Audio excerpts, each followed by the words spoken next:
It is. Couldn't wait any longer.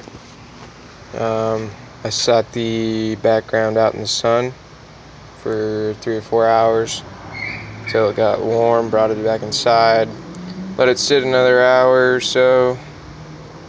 Felt pretty dry to me. All the seams are sealed and everything. Color, it looks good. I decided not to go with a darker, with any other colors, but cleaned out the inside of the tank with some paint thinner, let that dry off, wiped it down one more time, blew it out with some compressed air, went ahead and fitted it one more time, and then laid the silicone out on the back, making sure not to get in my pump compartment or anything like that. Then I slid it in there and pushed it down. Right now it's lying upside down because I want I want the background pushing down on the silicone, even though it's not that heavy. But I pushed everything down, looked at the back while I was pushing on it, made sure the silicone was spreading evenly. I put a pretty good amount of silicone on there. I don't want this thing coming up in the middle of the tank, so that's all done. I'll let that sit for another day. I got work tomorrow, so after I come home from work, it should be ready to go. Another thing I got done, if you can see what it's sitting on, is made the top from a stand. It's 2x4 and plywood. All the screws countersunk. I didn't have enough wood to do legs, so I'll pick up a piece of wood from work. This piece right here that I'm working on, also, like I said, ran out of wood, but basically this is going to go on the back of the stand like that, and it's going to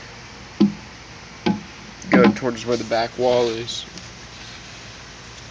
and it's going to be flush with the top of the tank, so that I'll be able to put my other piece of styrofoam on there if it is that I decide to make that piece I was telling you about.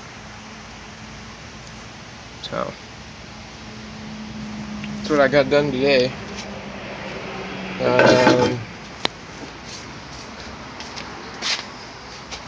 Wet dry filter.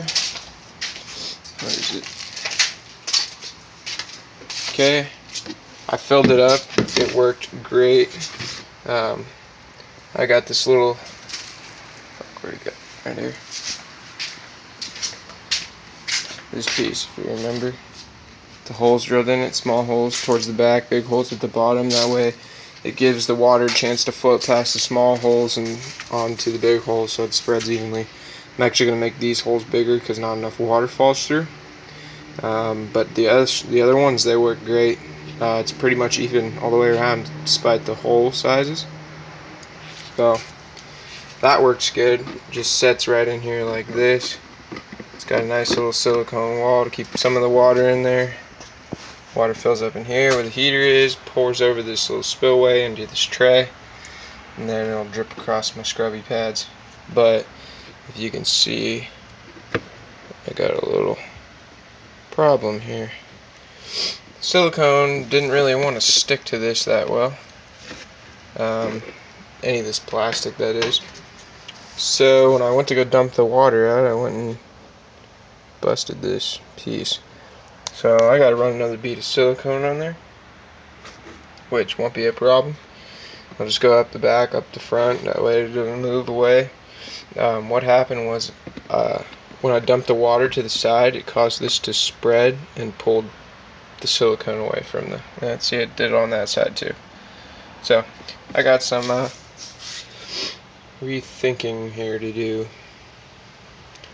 We'll see. I might have to make some sort of support to keep this from bowing like that. I don't want to use screws, but if I have to, I'll use stainless steel screws into the plastic and make like a little L bracket right there. That'll pull that in. But anyways, it works pretty good. Haven't really played around with the pump yet. I did take it apart to see how many parts were metal inside. It's all plastic, which is good because I'm going to use some salt in my cichlid tanks. So anyway, that's update number 3 for you guys. Take it easy.